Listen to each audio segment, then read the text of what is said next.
I am Madison Timmons. I'm Chris Susie.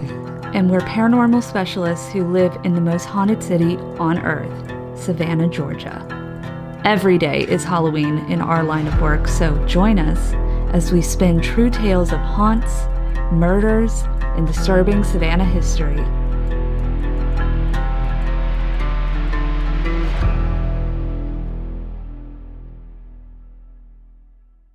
I'm Madison. I'm Chris. And welcome to the most haunted city on earth. Hello, and welcome back to another episode of The Most Haunted City on Earth. My name is Madison Timmons. I'm Chris Susie. And today we have a local celebrity to the Parajunkies and also all the fans of this podcast. We have Jameson here. Yes, the infamous Jameson has finally arrived in Savannah. And so he is here to join us today for a From One to Wicked episode. So, Jameson, tell us a little bit about yourself before we get into it. Jameson is our youngest listener, actually, which is very exciting. Yes, a true fan. You should probably watch the last episode of the Season 1 podcast. Is that your favorite episode? Honestly, my favorite episode has to be the one where he talked about that haunted house and the chains in guy. Germany? Yes. That's a crazy story. It really is. It's how I got hooked, so I'm hoping to hook everyone else. Absolutely. And oh, yeah. So there's this, and then there's, gotta get it out, okay. Then there's this. Ooh. Yes. I don't even have that much merch. I don't either. I feel like such a total slacker. I know. I'm like over here with my lame phone case and all that. I'm like, I could have a fun phone have case. Anything on my phone case. But yeah, Jameson's all decked out, so we're really excited to have him here. And Ashley Werner, for all the people who are on the Facebook page with the fan base and all that jazz, if you're in the Parajunkie Discord, TikTok, you probably have seen her name pop up a few times. She's also here. If you've listened to any of our Q&As and some Ghostmails, yes. Yeah, Ashley is an active member, which should go out to all of you. Be like Ashley. Be like Ashley. Definitely. Definitely. You go. Indoctrinate your children. Yeah. But for today's episode, we're actually going to be rating Annabelle. Are you familiar with the Annabelle doll? I've only heard it pop up on commercials on the TV. Okay. Sure. That's enough information that we can work with. So trust me, I'm going to give you a deep dive. It's best to go in blind. Right.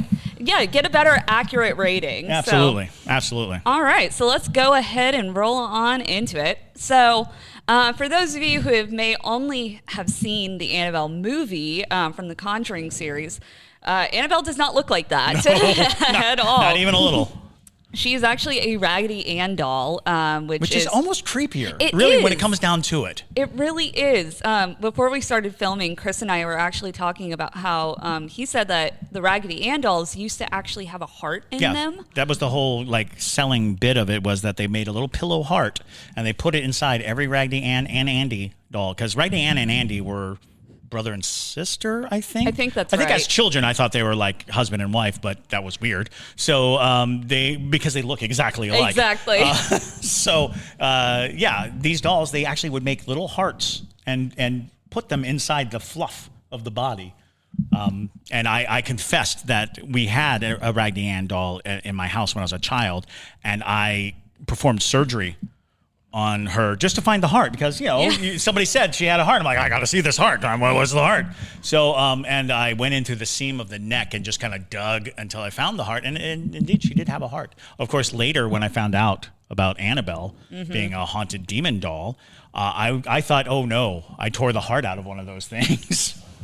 Yeah. So there's that, and that brought up the question in our minds: if Build-A-Bears are haunted, because of the same idea, right? It's very ritualistic when you build a bear.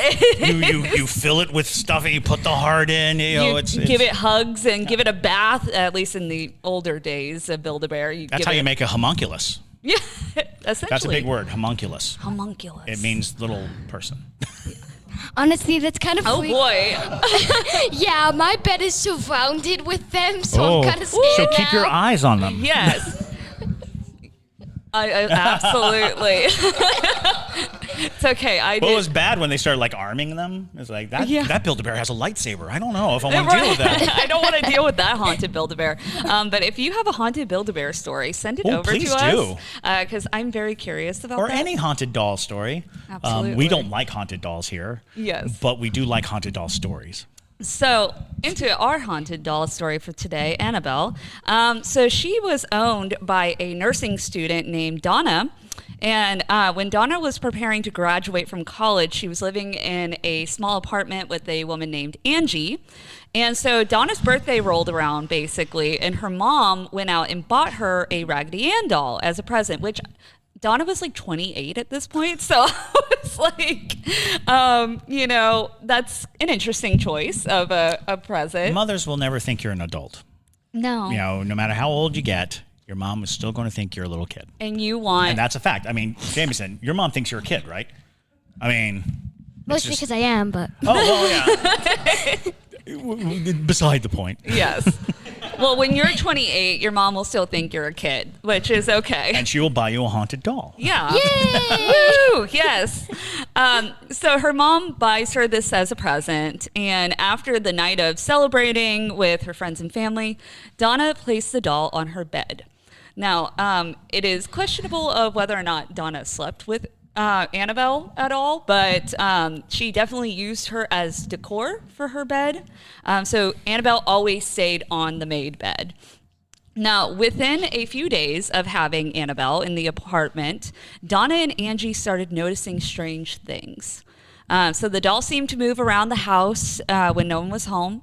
And at first it was just like small movements that could be kind of written off as, maybe the doll, like they misplaced the doll or they may have knocked it over or something. But as time went on, the doll would move into different rooms and into different positions. Sounds a lot like Robert the doll. A lot of people think that the Annabelle stories were heavily influenced by Robert the doll. Like if you were going to create a story, you could see where if you had heard the Robert the doll stories and then you kind of conflate them to a ghostly encounter you had with a doll, and it may have been small things that they reported larger, or it could be that behavior is a usual thing for dolls. Sure.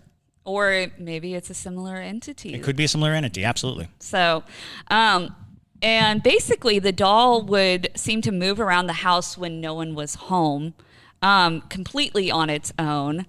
And that was just the start of the creepy things that would happen. And the girls would continue to ignore the doll and simply just move it back. Yeah. If a doll starts walking around my house, I'm not going to just move it back. I'm going to probably... And we should probably note this was the early 70s. Yeah. So... They weren't full of stories of ghostly dolls or things like that. So that's true. It wasn't commonplace. Like now, you would immediately think, "Oh, those scary movies! I know all this. I've seen this before." They didn't really see all that before. I mean, this was even before The Exorcist came out. So that's true. The public knowledge of haunted things. There was that Telly Savalas Twilight Zone, which a doll bullies him. Yeah, it was a simpler time for demons back then before everybody got some knowledge. Right. But that's true. No, it only got creepier. And eventually they ended up inviting... Sorry, the ghosts are not happy I'm sitting in their chair right now. So if you hear any creaks or cracks or things like that, things moving about back there, I took their rocking chair today and they haven't been pleased. But anyways... Yeah, I know. It's common occurrence in here. But so basically, they ended up inviting a medium over. And the medium, which really, what I question with this medium is how she got this information and didn't think anything was off about it. But she said, so the spirit communicated through her essentially and said that they were a young, harmless girl and they're just looking for a place for their spirit to reside. And so she basically said, don't worry about it. It's just a child spirit. It's nothing that's going to bother you. She just likes the doll, basically.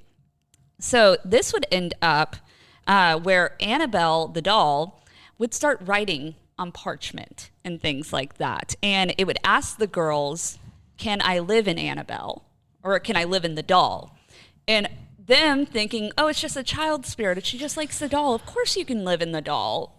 And anybody who's listened to this podcast long enough knows that invitations are bad. Invitations are really bad. Don't do that. Can I come in? If somebody says, can I come in? The answer is no. No, No, you cannot. You cannot do that. You stay on the outside. I'm still scared of that room back there. Yeah. That's a very valid feeling. We are grateful that you're keeping a close eye on that because it is... There is some creepy creepies going on in the back room. There's lots of creepy creepies in that room. But now, after they allowed the entity to basically possess Annabelle, that was when the sinister stuff started to happen.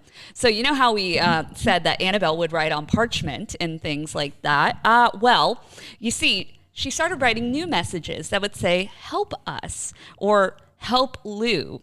Uh-oh. Mm-hmm. Uh-oh. Now, that is not just a random kind of name. Lou actually was a very significant character in this story because Lou was a friend of Donna and Angie's, and Lou would come over to the apartment pretty often.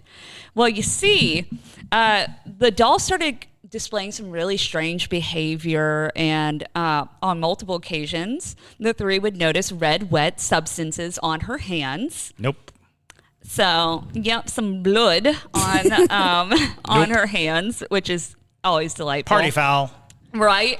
And Lou would experience a strange incident with deep claw marks scratched into his chest. Mm-hmm. Now, there are other occurrences where Donna, particularly, would wake up with Annabelle standing over her with a knife, and other occurrences of this nature where it seemed like Annabelle was trying to kill them. So they end up calling in the Warrens.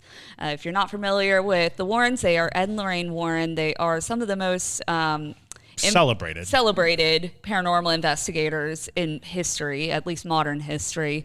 And so they tend to handle a lot of times the different extreme cases because Ed Warren particularly was kind of a celebrated demonologist. So they come in and they immediately kind of noted that this might be a demonic spirit.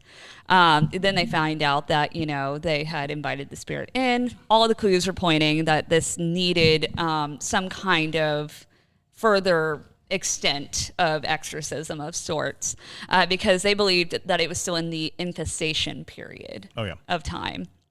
And they believed also that it was able to teleport to get the attention of the occupants of the apartment, which is very interesting because I don't recall the Warrens being very into all of the other kind of yakety schmackety type interdimensional sort of things. So very interesting that this particular doll gave them that notion. But at the conclusion of their investigation, and Lorraine decided the best course of action would be to exorcise the doll and remove the spirit from the apartment. It's always, the preferable method. But they invited in a father named Father Cook to perform the exorcism, even though he was extremely uncomfortable with it.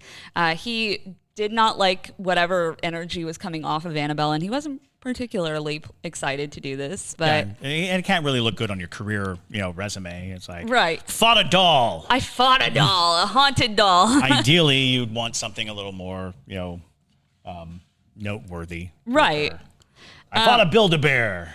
It was a tough battle. But it was a tough battle. I barely survived. It was cuddly, though. It was. Now, he performs the ritual, and the Warrens agreed to take the doll with them to ensure no one would fall victim to the doll again. And so the Warrens would arrive home, and there were multiple times where the doll levitated. And so they decided that it would probably be best to build a box, essentially, to contain Annabelle. Because not only were they seeing it levitate, but also they felt there was an intense hatred coming from the doll. And it definitely was necessary if it was going to live in the Warrens Occult Museum. To protect visitors, it needed to have some safety precautions around it. And we can insert a picture of Annabelle in her little box. It literally says, I think the little sign in front of it says, like, under no circumstance do not open. Literally. Look, Bumble knows you're exhausted by dating. All the must not take yourself too seriously and 6'1" since that matters. And what do I even say other than hey? Well, that's why they're introducing an all-new Bumble with exciting features to make compatibility easier, starting the chat better, and dating safer. They've changed, so you don't have to. Download the new Bumble now. It's and she's super freaky looking, but now Annabelle nowadays, interestingly enough, there is one particular death that is associated with Annabelle, and that was a motorcyclist who was actually kicked out of the Warrens Museum. He died on his way home. Yep. And a lot of people believe that it was Annabelle who killed him on his way home, but didn't he open the case? Wasn't that yes. the reason why he was kicked out? Yes. Yeah. Now, so Annabelle still remains in her case for the most part. She goes on tour. She does. She goes on tour, which is such a bad idea. It doesn't seem right. It doesn't seem like a good idea. Although the case, I mean, they don't pull it. They take the case. Right. You know, she's still cased up. She is, but I just don't think she needs to be going anywhere on any vacations. But you see, it is actually Tony Spira, who is the son-in-law to Ed and Lorraine, and he currently runs the museum and all that. So he has basically been working with the New England Society for Psychic Research for 30 years. I was going to say, that's the Ed and Lorraine. Mm-hmm. That's their organization that I believe they began, because it runs out of the museum, if I'm not mistaken. Yep. Yeah. And he has cared for the doll and shares all of his experiences oftentimes. He is actually publicly stated that doll is what I'd be most frightened of. Sure. So if you're like the kid of Ed and Lorraine Warren, or well, he's a a son-in-law, kid adjacent, yeah. To Ed and Lorraine Warren, and that's what scares you. That says a lot. That museum is chock full of scary, scary things. Of really awful stuff. And many believe, including him, that the doll has the power to kill. And so that was especially noted after the motorcyclist died on his way home. And also, Spira would also comment on saying that, noting the case of the motorcyclist who died after leaving the museum, never take things like this lightly, thinking it's a joke.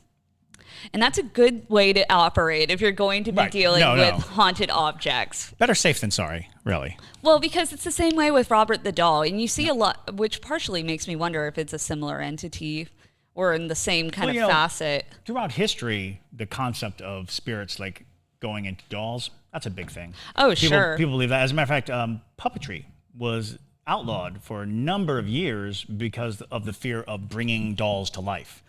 It's like, hi there. It's like, no, that's wrong. Dolls don't talk. They don't move. Stop that. Knock it off.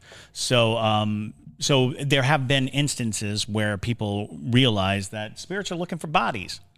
And when you take on like a human, you got to push the human out of the body. That's a lot of extra work. If you see a doll, you're like, there's nobody in there. Mm-hmm. I'll just creepy crawl my way in there and boogity.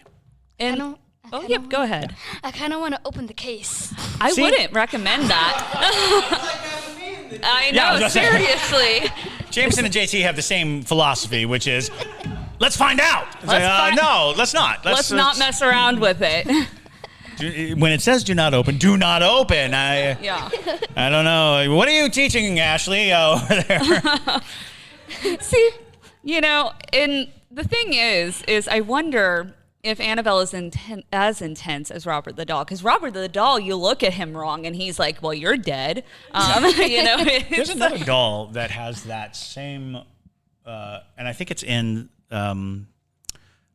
Zach Bagans' museum in Las Vegas. It's a doll that if you look at it wrong, terrible things happen, and they have all this footage of people looking at the doll or sneering at the doll, and then getting a nosebleed or getting very dizzy and feeling a little off, and it's don't do it. Swell. All you have to do is look at the doll without being a jerk, and people they're like, nah, show me what you got. Oh, nosebleed.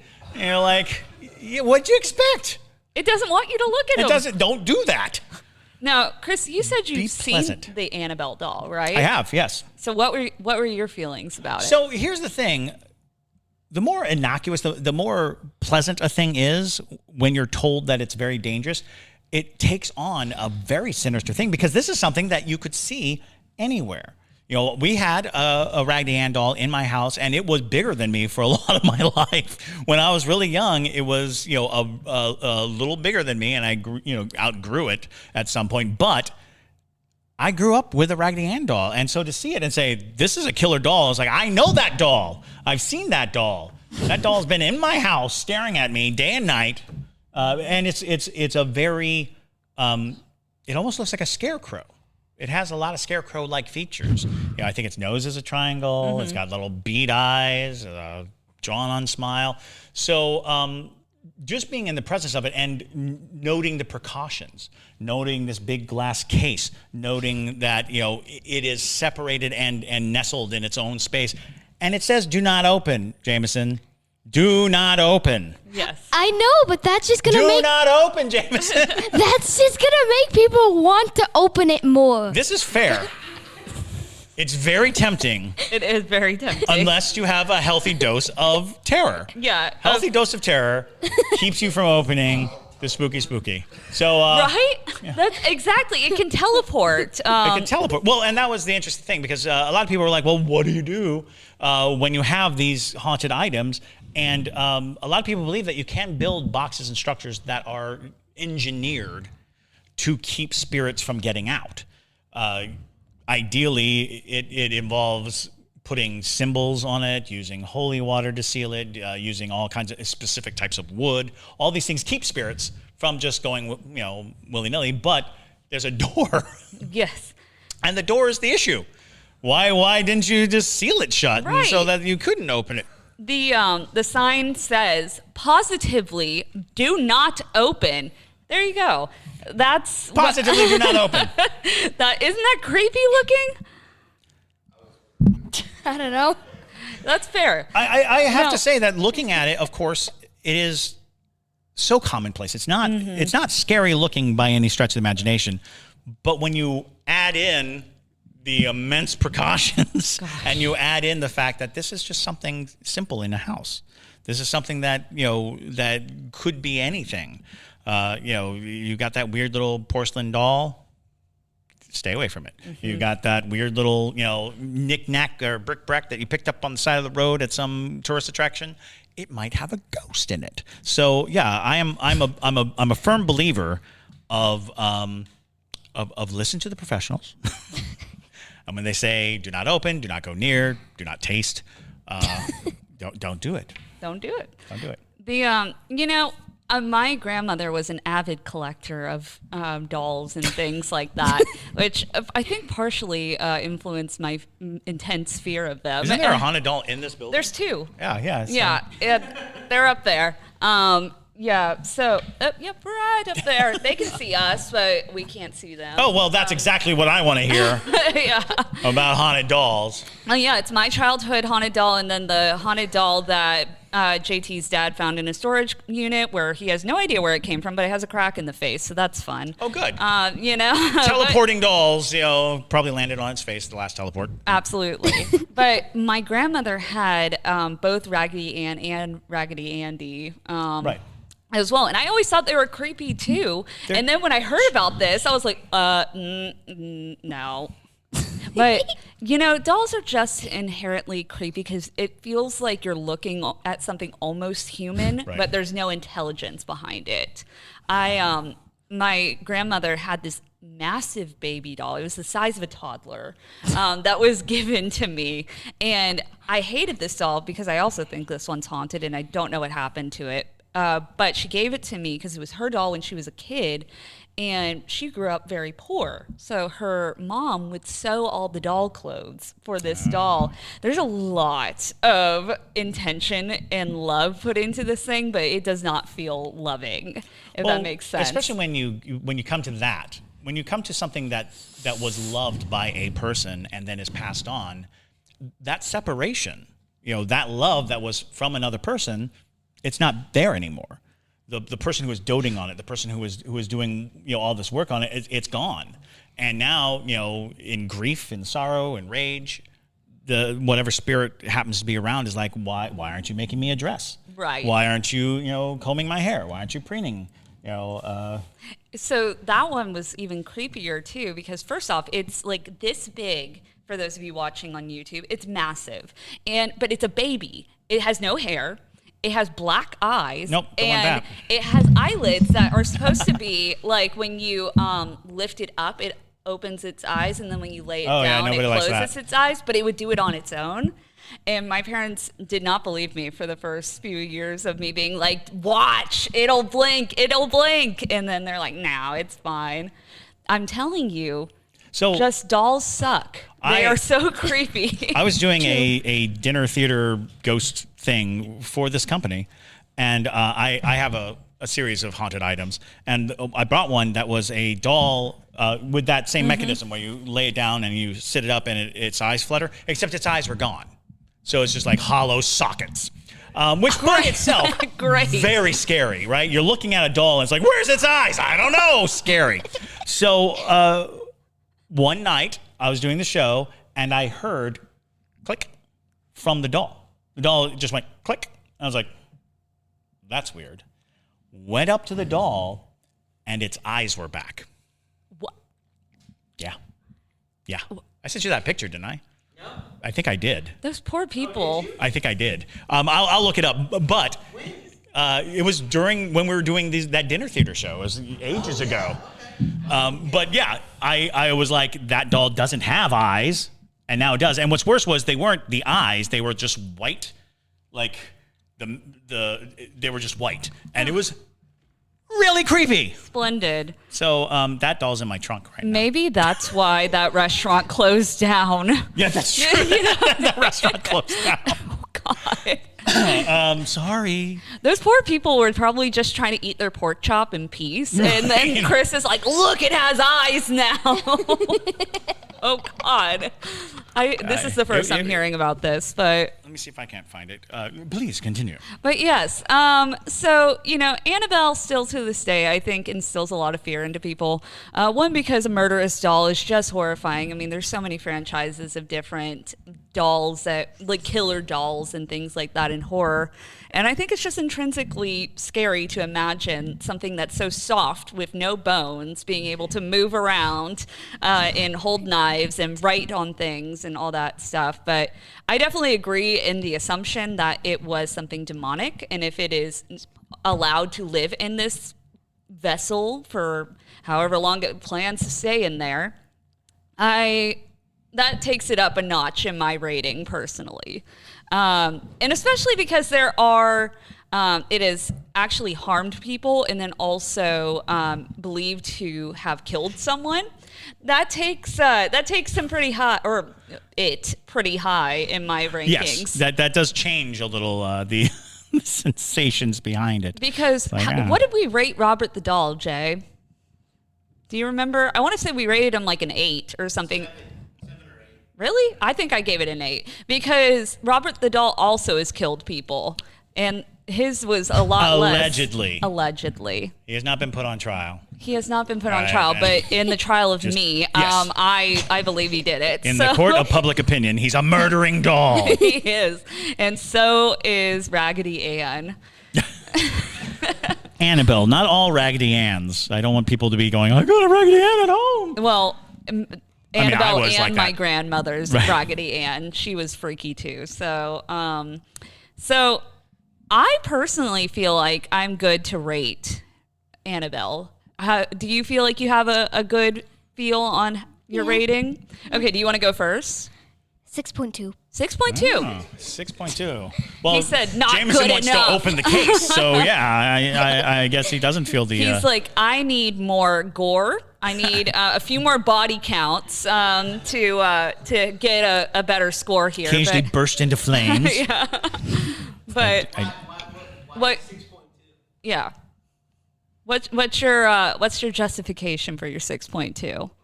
They just put it in a box. A box will not stop a haunted doll. People must know. Okay, well, we're going to call up There we Mr. Sherpa, or Serpa, or whatever his name was. Is it Sherpa? Spiro, right? No, it's like Spira or something like that. Hold on. It's Spira? Spera. Spera. Yeah. Spera. Sherpa. Sorry, names can be hard. But Jameson, we're going to have to call him up, and you need to tell him this because clearly they are lacking, and you need a job at this haunted museum. Well, no, don't put Jameson near the doll. He's going to unleash everything. He's like, Divot box, let's see what happens. Yeah, right. What's all this salt doing here? Honestly, probably. Your brain needs support, and new Ollie Brainy Chews are a delightful way to take care of your cognitive health. Made with scientifically backed ingredients like Thai ginger, L-theanine, and caffeine, Brainy Chews support healthy brain function and help you find your focus, stay chill, or get energized. Be kind to your mind and get these nootropic chews at ollie.com. That's OLLY.com. These statements have not been evaluated by the Food and Drug Administration. This product is not intended to diagnose, treat, cure, or prevent any disease. Yeah. So, there it okay. Oh, God. Oh, my God. So this is the doll, and the eyes came back. What? Oh. As a matter of fact, this is the doll without the eyes. And then one night, click, and I looked at it, and I said, no, thank you. Oh, my gosh. Well, if it starts growing teeth like Okiku, then we know. I'll send this to... Yeah. That's nauseating. Oh, my gosh. Well, my one guess would is that the mechanism, the eyes just popped into the head because the eyes aren't there at all. I mean, you can't see them at all. But when it went click, it just popped back up. And I was like, that's unpleasant. It's an unpleasant sensation when eyes just pop back. Yeah. Like, I can almost see it, like, going away. Going away makes sense, some mechanism, but having them, like, they must have been in the head somewhere. Emerged. And then they were like, oh, lock. And then they weren't even the eyes. They were like the back marbly here. Splendid. That's what happened. It's unpleasant. That's very unpleasant. And as a matter of fact, now that I look at it, the eye is broken. Yeah. It's like cracked. Yeah. It's like Look at it. I hate it. Oh, Jameson, God. do not open. Wait, is that here right now? It's in my trunk of my car. You should grab it so we can see it on camera. Definitely. I'll be right back. Definitely. Yes. Oh no, I said I'll be right back. Yes. Absolutely. Yeah, the flesh color is very unnerving. Gosh. Yeah, it's the fact that it rose, which makes me question, because I'm like, how old is this doll, first off? And why, at that very moment, did it decide, like, I can still see you? But back to my ratings, I'm going to give Annabelle a solid 7.5. Just because there is wiggle room there where we could be skeptical if the guy riding the motorcycle, maybe he was just bad at riding a motorcycle and it just had some bad luck that day. But also, don't open the box. You know what's going to happen. It says positively do not open. So, but Annabelle, just being the type of entity that wants to come at you with a knife and stalk around your house and want to possess things, not high on my list of entities I really want to deal with. So 7.5 is a good rating in my opinion. JT, would you like to give your rating? No, I actually I wanted to ask Jameson, do you have like a scary story that's ever happened to you? Actually, I did have something yesterday that happened. Ooh, So okay. We were stopping by the Mercer house, and I took a picture of. Oh wow! I took a picture of the shop, and in the in one of the windows, it was like the box that like circles the faces. The box was there, but there was nothing actually there. So. And I take the picture, and I even scroll in on it, and there's nothing there. There was nothing there. Oh, well, I mean, of course, Of course, that would happen to you because you're very open to these things, and I'm not surprised that you immediately had a paranormal experience while you were here in Savannah. You know, I'm very. Oh God, she clicks. Yeah, she makes all kinds of she makes all kinds of weird noises. She's not pleasant at all. It's the fact that she's so bendy. She's very bendy. She. And I was like trying to figure out, I was like, what are you made of? And it seems like why are her hands and her arms lumpy? Like, and there's a joint. There's multiple joints. She's very odd. And because like, if you listen, it's like, I'm not sure what she's made of. It's, and yeah, it's very odd. She's a very odd thing. And she is,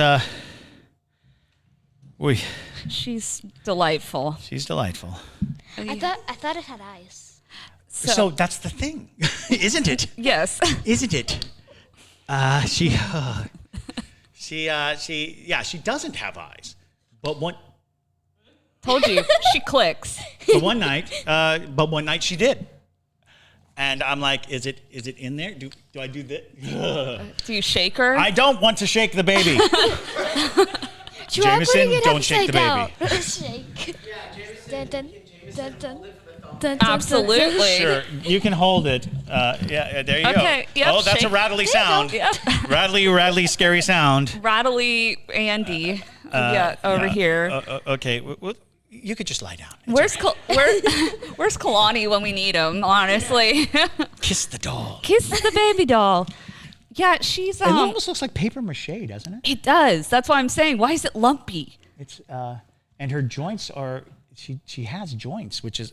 She's a well-made doll. I will say. Is she? Because she doesn't match her skin tones at all. Like she's pink here and then tan. I think that's time.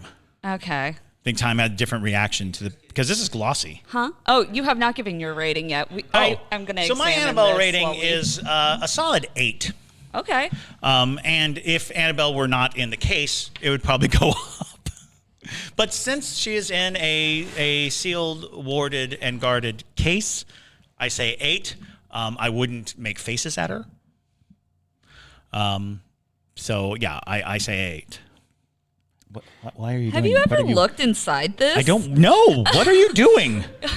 Do not peer into the soulless eyes of the doll. Okay, well, if you look inside of it, it's got this like little bulb in there that's got like a membrane that like. None of those words are things I want to hear about a doll. Because I'm looking in there to see. Well, and here's another thing is there's a way when you're looking at her where it almost seems like there's a glow. Do you see the glow? Oh, yeah. Sometimes it looks like there's a glow inside the eye, which I can't really figure out. I mean, I'm guessing there are holes in where. The head is really gnawed, like bumpy. Like if I were a phrenologist, I'd say this is pure evil. But yeah, this is classic haunted doll, and I'm just gonna leave it on the table, and I gift it to Savannah Underground. It is no longer mine. Yes. Oh, Shelby's gonna kill us. Our set designer. You don't have to tell Shelby about it. Just she can go live put it somewhere. Put it somewhere. She'll live with the collection of other haunted dolls. We're just going to become a haunted doll museum from now on. I do have another haunted doll at my house, which I do not take out. And you can have that one too. Does Megan know about her? Oh, it's in the shed. Okay. For those of you who listen, my wife will not allow haunted things to be in the house. So we have a shed, and when people send me haunted things, I'm like, well, to the shed. To the shed. Or the trunk of my car. Because I have like an amputation saw. I've got a possible Dybbuk box, and that weird coconut mask in my car. So there you go. Swell. Well, this has been a fun time. Annabelle ranks out to a solid 7. Between all of us, and now it's still not a Bloody Mackenzie, and I now have this lovely thing. Yes. Treat her nice. Make it upside down. And listen my for lucky weird day. clicks. We're really just giving all of these ghost friends now. Yeah. We're just That's a all big we're ghost doing. playhouse in here. So Thank you guys so much for listening. Please don't send me any of your haunted objects. No, please don't send us your haunted objects. You don't have to bring them home. You've got a repository for them. Oh, we've got something for it. No, but Jameson, thank you for being on the podcast today. Yes, you're a wonderful guest. Yes. Woo! Yes. And thanks for being a walking billboard for our podcast. Absolutely. So if you guys want to hang out with Jameson and Ashley and all our other Parajunkie friends over on Patreon, definitely consider becoming a Parajunkie. We live stream every Sunday. We do ghost investigations and SC methods and all the fun things. So definitely join us over on Patreon. Also, please send in your ghost mail at ghostmail@hauntedcitypodcast.com. We love reading them, especially if you have photos and videos. Those are our favorites. So with that, though, my name is Madison Timmons. And I'm Chris Susi. And Jameson, would you like to say your name too? I'm Jameson, I guess. You guess? He's unsure. Who is it? Who is Call the exorcist. We've been duped. And I'm Scary Doll. Oh, God, don't give it a name. Oh, actually, if you become a Parajunkie, the Parajunkies can name it. There you go. That'll be y'all's task for the week to name that. But anywho, stay spooky, y'all. Hopefully we see you in the next one. Yeah.